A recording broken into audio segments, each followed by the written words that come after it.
Yes. Hello बच्चों, देखो बेटा, जो हमारा चैप्टर चल रहा है हाइड्रोकार्बन। तो हाइड्रोकार्बन में टोटल 4 टॉपिक हैं जो हमने करना है। Alkane, alkene, alkyne and aromatic. तो हमने एल्केन पढ़ लिया था, कार्बन कार्बन सिंगल बॉन्ड। आज जो हमारा टॉपिक है, इस टॉपिक का नाम है कार्बन कार्बन डबल बॉन्ड, जिसे हम कहते हैं एल्कीन। एल्कीन का जनरल फॉर्मूला भी आपको पता होगा। जनरल फॉर्मूला होता है CnH2n। अब हमें एल्कीन में हम एक आइसोमेरिज्म पढ़ लेते हैं, जिसे हम कहते हैं ज्योमेट्रिकल आइसोमेरिज्म। Geometrical isomerism. तो देखो, जो हमारा एल्कीन है, ये ज्योमेट्रिकल आइसोमेरिज्म शो करता है। आइसोमर तो आपको पता है, same molecular formula, different structure या डिफरेंट अरेंजमेंट, कुछ इस तरह से, जिसको हम आइसोमर कहते हैं। तो geometrical isomer is shown by हमारा एल्कीन्स। तो इसमें दो तरह के हैं, सिस फॉर्म एंड ट्रांसफॉर्म। सिस की पहचान क्या है, ये आपको मैंने पहले भी कराया था। जब दो सेम ग्रुप डबल बॉन्ड के एक साइड पे हो जाएं, जैसे यहाँ पे दिखाया हुआ है, देखो ये दो सेम ग्रुप हैं, एक साइड में हो गए, तो इसको हम नाम देते हैं सिस। और अगर दो सेम ग्रुप डायगोनल हो जाएं, देखो जैसे CH3 CH3, मतलब एनी टू, जरूर नहीं कि ये भी हो, कोई भी दो डायगोनली आ जाए तो ट्रांस, और कोई भी दो सेम साइड आ जाए तो उसे हम कहते हैं सिस। तो एल्कीन जो है, कार्बन कार्बन डबल बॉन्ड होता है, इसका जनरल फॉर्मूला CnH2n है। ये एक आइसोमेरिज्म शो करता है, जिस आइसोमेरिज्म को हम ज्योमेट्रिकल आइसोमर कहते हैं। तो दो सेम ग्रुप एक साइड पे हो जाएं तो सिस, डायगोनल हो जाएं तो ट्रांस। यहाँ पे मैंने लिखा है cis form has more boiling point. जो ये सिस फॉर्म है, इसकी बॉइलिंग पॉइंट ज्यादा होती है देन ट्रांस। क्यों? क्योंकि अगर आप इसके डायपोल चेक करोगे ना, तो इसका डायपोल और इसका डायपोल कैंसिल नहीं होता। यहाँ पे एक डायपोल और दूसरा डायपोल एक दूसरे को कैंसिल कर देंगे। तो कैंसिल कर देंगे तो उनमें आपस में इंटरेक्शन नहीं होती। ठीक है। So cis form has more boiling point because it is polar. क्योंकि ट्रांस में, in trans dipoles cancel each other. अगर आप ऐसे समझो, अगर मैं यहाँ पे डायपोल्स बनाऊं, तो आपको ध्यान में आ जाएगा, जैसे ये इधर खींच रहा है, मान लेते हैं ये इधर खींच रहा है, ऐसे मान लेते हैं, तो एक डायपोल दूसरे डायपोल को कैंसिल कर रहा है। तो आप यहाँ पे समझ सकते हो कि यहाँ पे जितना इफेक्ट आएगा, इसका जो इफेक्ट आएगा, ये एक दूसरे के डायपोल को कैंसिल कर सकता है। यहाँ पे कैंसिलिंग नहीं है, तो यहाँ पे बॉइलिंग पॉइंट ज्यादा है। नोट करके डन बोलो। हाँ। हाँ जी। अब हम चलते हैं अपने अगले टॉपिक पे। जैसे आपको बताया कि हमने मेथड ऑफ प्रिपरेशंस वगैरह पढ़ने हैं, तो अब हमारा जो टॉपिक है, टॉपिक का नाम है methods of preparation of alkenes. तो टॉपिक है हमारा methods of preparation of alkenes. अब देखो, हमें एल्कीन को प्रिपेयर करना है, तो हम एल्कीन को कैसे प्रिपेयर कर सकते हैं, that is called method of preparation. अब यहाँ पे हमने लिखा है फ्रॉम एल्काइंस, तो आप जरा समझना। एल्काइन होता है ट्रिपल बॉन्ड। मान लो मेरे पास कार्बन कार्बन ट्रिपल बॉन्ड है।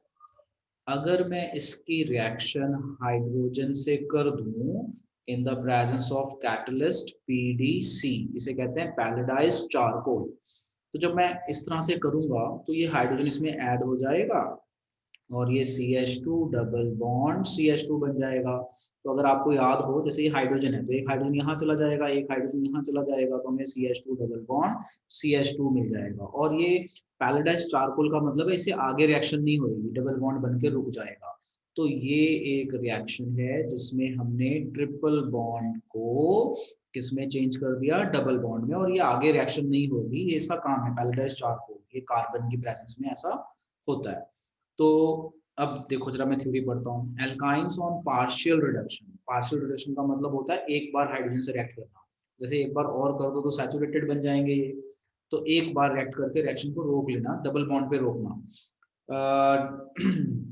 with calculated amount of dihydrogen in the presence of palletized charcoal partially deactivated with poison like sulfur compound और quinoline to give alkene। इसका मतलब ये होता है, देखो जरा ध्यान से समझना।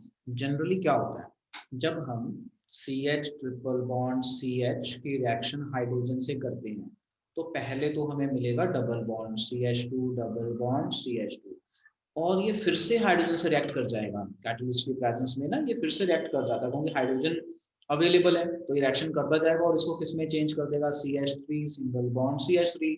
बट हमारा टारगेट है एल्कीन बनाना, क्योंकि टॉपिक का नाम है प्रिपरेशन ऑफ एल्कीन।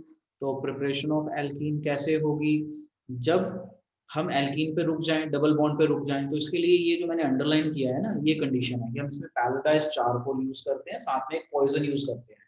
उस पॉइजन का काम है कि डबल बॉन्ड के बाद दोबारा हाइड्रोजन से रिएक्शन नहीं होगी, जो डबल बॉन्ड बन गया उसके बाद दोबारा रिएक्शन नहीं होगी। अगर आप सिंपल प्लेडियम यूज करोगे तब ये आगे आगे रिएक्शन हो जाएगी, बट अगर आप साथ में सी यूज कर लो, सी मतलब कार्बन, कार्बन मतलब चारकोल और विद ये, तो डबल बॉन्ड पे रिएक्शन रुक जाएगी और हमें मिलेगा ये वाला कंपाउंड एल्कीन। तो टॉपिक का भी नाम था प्रिपरेशन ऑफ एल्कीन, मतलब हमने ट्रिपल बॉन्ड को डबल बॉन्ड में चेंज कर लिया। चलो, तो मैंने बेटा यहाँ पे ये समझाया आपको कि अगर हम एल्कीन की हाइड्रोजन से रिएक्शन करवाएं under this condition, that is Lindlar's catalyst, तो डबल बॉन्ड पे रिएक्शन रुक जाएगी। बट अगर हम नॉर्मल रिडक्शन करेंगे जैसे ये हो रही है, तो डबल बॉन्ड पे नहीं रुकेगी, वो चली जाएगी सिंगल बॉन्ड पे। तो हमारा जो टॉपिक यानी हमारा ये सैचुरेटेड कंपाउंड बन जाएगा, बट हमें तो अनसैचुरेटेड बनाना है एल्कीन। अब हम आगे चलते हैं, देखो ध्यान से, यही जो रिएक्शन आपको यहाँ पे समझाई है ये और रिएक्शंस की फॉर्म में है। यहाँ पे देखो, जैसे एल्कीन, हमने इसकी हाइड्रोजन से रिएक्शन की और पैलेडाइज चारकोल डाला, तो ये ऑब्जर्व किया गया कि ये सिस एल्कीन बनता है। अगर आप पैलेडाइज चारकोल डालते हो तो जो एल्कीन बनेगी, अगर हाइड्रोजन हाइड्रोजन है, जैसे मैंने यहाँ पे हाइड्रोजन हाइड्रोजन लिया था, तो हाइड्रोजन हाइड्रोजन में सिस नहीं बनेगा। बट अगर कार्बन चेन हो, आर का मतलब कार्बन चेन है, जैसे जैसे एच की जगह आर लिखा है ना, आर, तो आर का मतलब कार्बन चेन है, तो अगर ऐसा हो जाएगा तो सिस फॉर्म बनेगी। और अगर आप सोडियम लिक्विड अमोनिया डालोगे, ये भी रिड्यूसिंग एजेंट है, तो ये ट्रांसफॉर्म में कन्वर्ट कर देगा। ये देखो ऐसे, देखो एक आर इधर एक आर इधर, या एच इधर इधर, ट्रांसफॉर्म में कन्वर्ट हो गया। बट अगर आर की जगह एच आ जाए, जैसे मैंने पीछे लिखा था, तो आपको नॉर्मल इथीन मिलेगी। तो यहाँ पे सिर्फ ये बताया जा रहा है कि अगर आपके कार्बन चेन के साथ कार्बन लगा हो तो आपको सिस फॉर्म और ट्रांसफॉर्म मिल सकता है इस लिडलर्स कैटलिस्ट की प्रेजेंस में। और एक ये अलग कैटलिस्ट है, सोडियम लिक्विड अमोनिया, ये एक अलग कैटलिस्ट है, ठीक है। और ये पीडीसी लिडलर्स कैटलिस्ट है। अगर हाइड्रोजन हो तब तो कोई चक्कर ही नहीं, तब तो कोई सिस और ट्रांस का चक्कर ही नहीं है अगर हाइड्रोजन है। बट अगर कार्बन चेन जुड़ी हुई है तो सिस और ट्रांस का चक्कर है, और ये ऑब्जर्वेशन आती है, this we have to learn. चलो इस रिएक्शन को भी लिख लो, इट्स अ सेम रिएक्शन जो हमने पीछे पढ़ी है, बिल्कुल वही रिएक्शन, लिख लो। लो जी आगे चलते हैं, अब हम पढ़ेंगे अगला मेथड। अगले मेथड का है फ्रॉम एल्काइल हैलाइड, ठीक है जी। अब जो हमारा अगला मेथड है ये है हमारा फ्रॉम एल्काइल हैलाइड। तो सबसे पहले मैं आपको बताऊं कि एल्काइल हैलाइड होता क्या है, जस्ट ट्राई टू अंडरस्टैंड। देखो क्या होता है alkyl halide. Alkyl halide, alkyl halide का जनरल फॉर्मूला होता है RH। क्या होता है general formula, alkyl halide is generally called R। Alkyl मतलब R, हैलाइड मतलब X, X मतलब फ्लोरीन, क्लोरीन, ब्रोमीन, आयोडीन, ये मतलब होता है। तो अगर मैं इसको शॉर्ट में लिखूं तो ये बन गया RX। RX का मतलब RF हो सकता है, मतलब CH3F, CH, C2H5, मतलब R मीन्स कार्बन चेन, तो RF, RCl, RBr, या CH3Cl, या CH3Br, या C2H5Br, एनीथिंग। तो समझ में आ गया। अगर कार्बन के साथ हेलोजन लगा हो तो उसका जनरल नेम क्या होगा, क्या होगा जनरल नेम, बताओ बताओ सबसे। Alkyl halide. हाँ एल्काइल हैलाइड, अगर कार्बन के साथ हेलोजन लगा हो तो उसका जनरल नेम हो जाएगा हमारा एल्काइल हैलाइड। तो इसे हम कहते हैं alkyl halide. General symbol RX, R की वैल्यू डाल दो, 1 कार्बन 2 कार्बन, और X की डाल दो। तो जनरली हम क्लोरीन या ब्रोमीन यूज करते हैं, फ्लोरीन और आयोडीन यूज नहीं करते। ये मैंने पीछे भी आपको बताया था, क्योंकि जो आयोडीन का बॉन्ड है जल्दी टूट जाता है, फ्लोरीन थोड़ा रिएक्टिव होता है। तो ज्यादातर आपको जितने भी रिएक्शन मिलेंगे ना, या तो उसमें Cl मिलेगा या Br मिलेगा, ठीक है जी। तो ये तो हो गया एल्काइल हैलाइड क्या होता है, ये समझा दिया। अब हमारा क्वेश्चन है कि हमने तो प्रिपरेशन करनी है, कि हमने तो डबल बॉन्ड बनाना है, तो वो हम कैसे बनाएंगे अल्काइल हैलाइड से। तो देखो कैसे बनाएंगे अल्काइल हैलाइड से, अब मैं आपको समझाता हूँ, जरा ध्यान से रिएक्शन समझना। देखो क्या होता है, हम लेंगे CH3, ध्यान से समझते जाना, CH3 CHH और यहाँ पे ले लिया मैंने एक halogen Cl।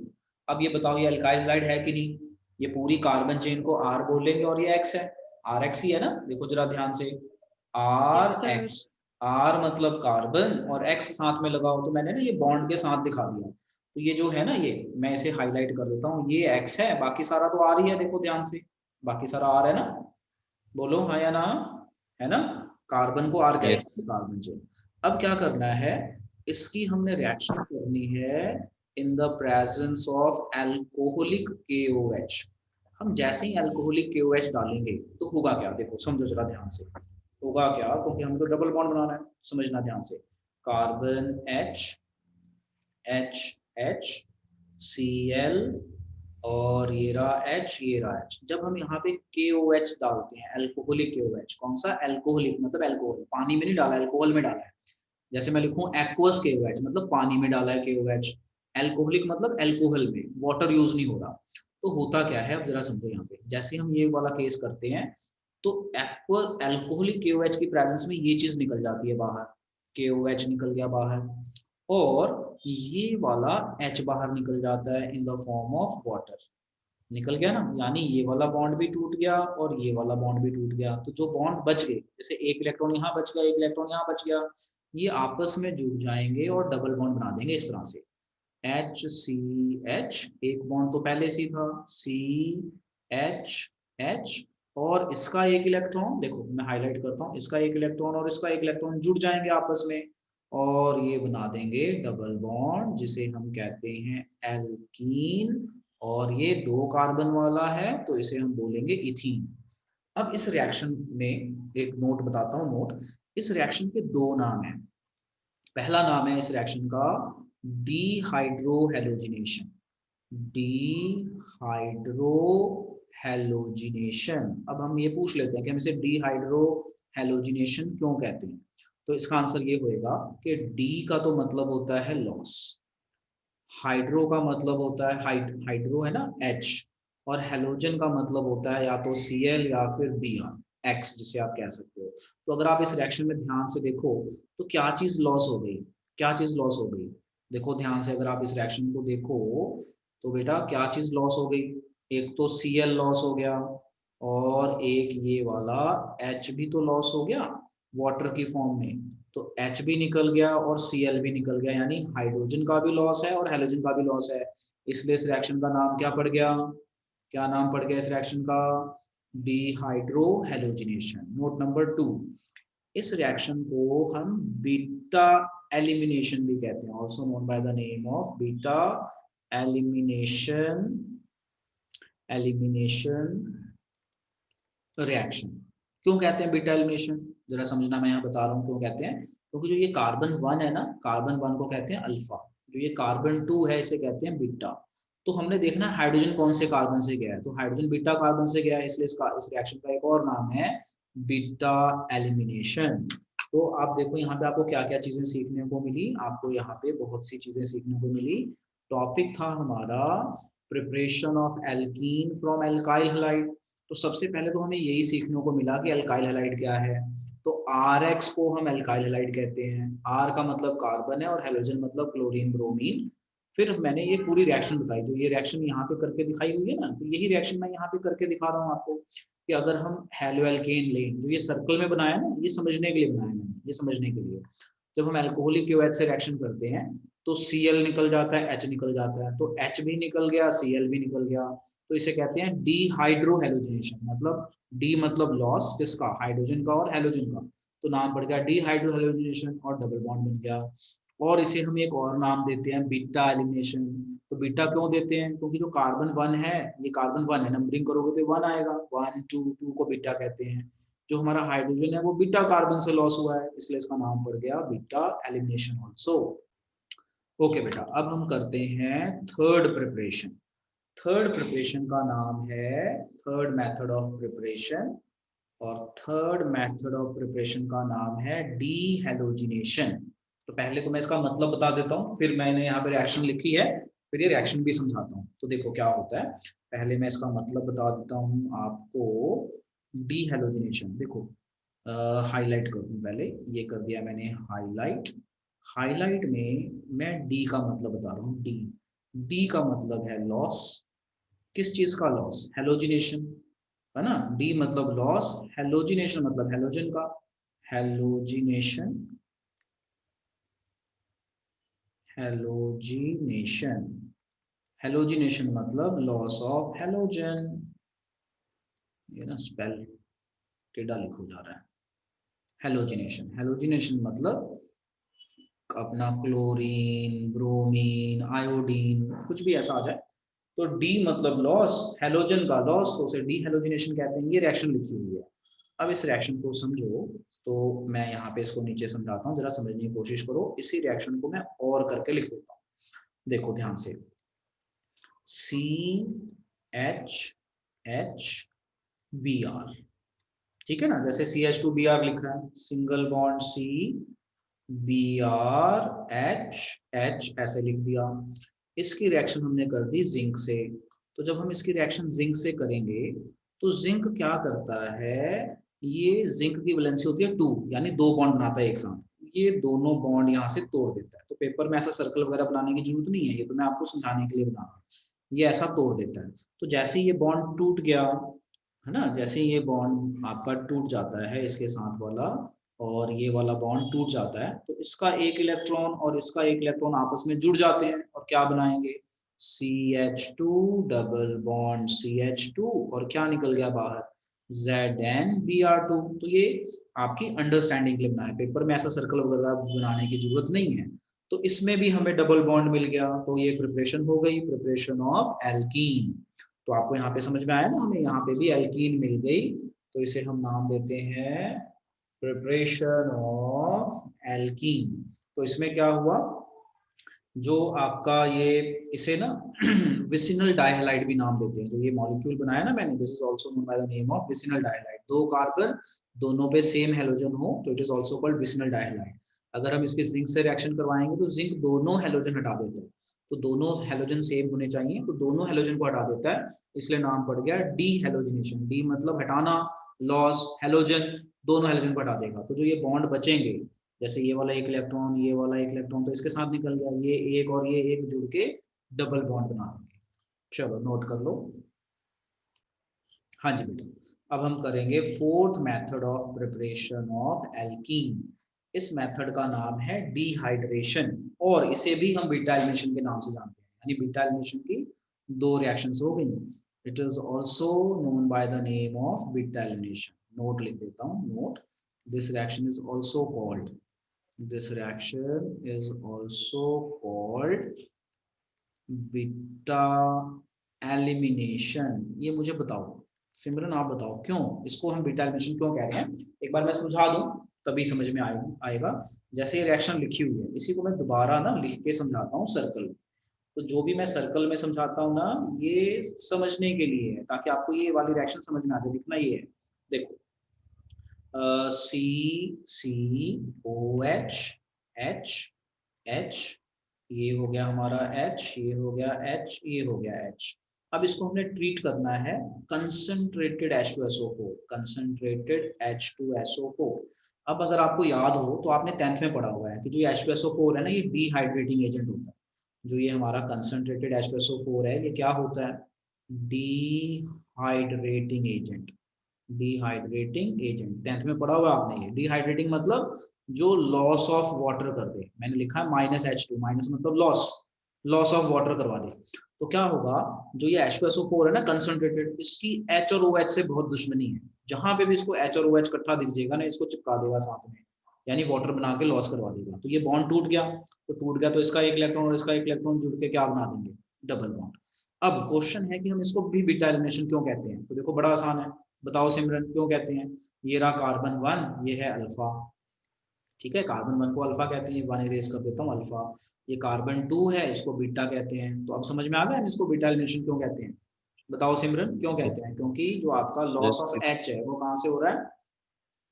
Beta carbon beta carbon से। और इस मेथड में हमने क्या बनाया? बनाया ना एल्कीन। तो टॉपिक का, एल्कीन। हाँ, टॉपिक का हमारा नाम था कि हमने डबल बॉन्ड वाला हाइड्रोकार्बन बनाना है, कैसे बनाएंगे? तो ये चौथा मेथड है, तो इसको कर लो। तो यहाँ पे हमारा method of preparation of alkene syllabus के हिसाब से कवर हो जाता है।